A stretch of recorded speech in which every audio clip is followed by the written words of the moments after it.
active listening and two-way communication. So active listening and two-way communication are fundamental elements of effective performance management.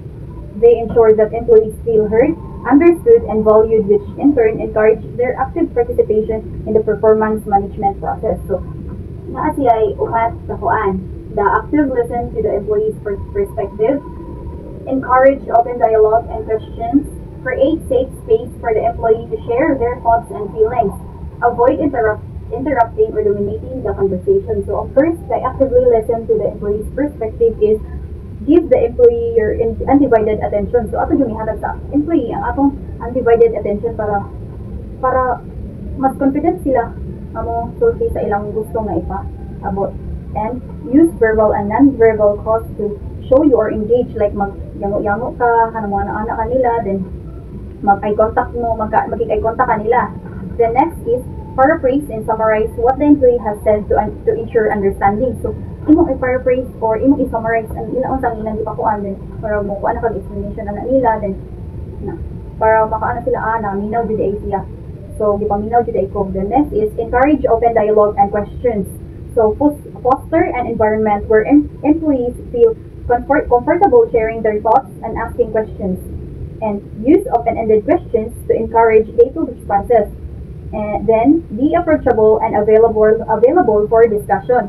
Next is create safe space for the employee to share their thoughts and feelings. So, ani kay ensure the privacy and confidentiality when discussing sensitive topics. Then show empathy and understanding when employees share their feelings. Next is avoid judgmental responses or reactions. So dito kanamurag judgmental ra kay murag malain sila or masakitan or murag makababa na noon sa ilang confidence. Next is avoid interrupting or dominating the conversation. So, allow the employee to fully express their thoughts before responding. So, di ta mo kalipog sagbat. So, bisan pa sila na human. Dapat ato silang pangumanon. Next is practice patience and self-control during conversation. Then, ensure the conversation is balanced with both parties having equal opportunity to speak.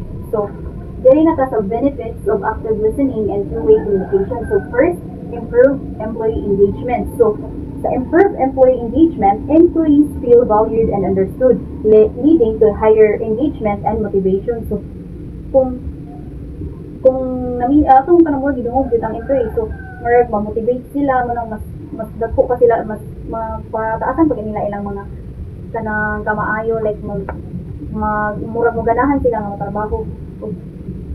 The next guy, better understanding of expectations. So, clear communication ensures that employees understand what is expected of them, reducing confusion and errors. So, murag magkaklaro ay mo kung unsa jay expectations sa company. Kung mo din ilang gusto nga mahitabo. So, ang employee nga nakabalo siya tungod sa inyong pag-communicate na duha, like kanang ana sila idea ingon ana di ay, so mo na ilang buhaton dili kay wala sila kabalo sa imong buhaton ning buhaton na mo ani mo to dili ang wala na subay ang ilang gipanggubat sa gusto ninyo nga expectation nga outcome sa ilang gitrabaho. Next is increase trust. Open and honest communication builds trust between employees and management, fostering positive work environment. Next, enhance problem solving. Encouraging open dialogue can lead to innovative solutions and better decision making. The next is the implementing active listening and two-way communication. So first, train managers and supervisors. So provide training on active listening and effective communication skills. Next, use regular feedback sessions. So hold regular one-on-one meetings for the feedback and discussion. Next is encourage anonymous feedback. So encourage anonymous feedback, provide channels for employees to give feedback anonymously, ensuring their voice are heard without fear of